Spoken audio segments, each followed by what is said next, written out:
well as current initiatives based on first-hand experiences from primary engagements with various Philippine indigenous groups are summarily discussed.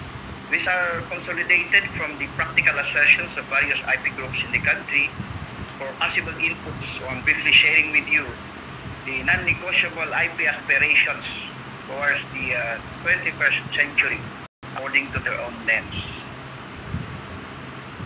In looking back and moving forward, our sharing will delve on three important categories of the IP assertions: those that need to be unlearned, new learnings, and those with reinforced learning or relearning. What are the common misnomers that we need to unlearn or extra baggage that we need to unload?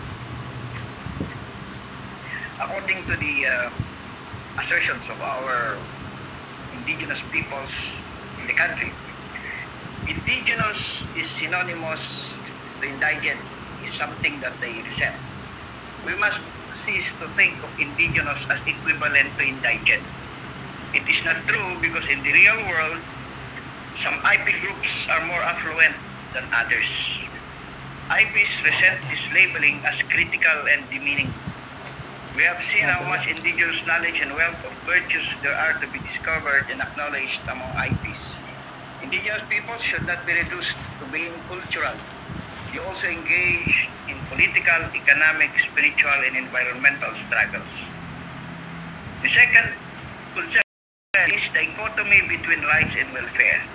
It is not dichotomy, but complementary direct relationship between rights and welfare. Ang karapatan ng mga katutubo ay may trabaho para sa kapakanan ng mga katutubo at ng kanilang mga pamayanan. Fallacy of standardization and prescription in engaging with various IP groups. With the tendency to fall prey to a fallacy of standardization and prescription, there is a mandatory need to take cognizance and consider unique cultures and peculiarities.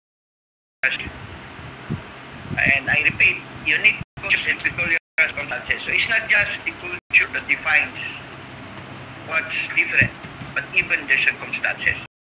It has to be emphasized that uniqueness is not just on culture, but also on circumstances, if I may repeat that point.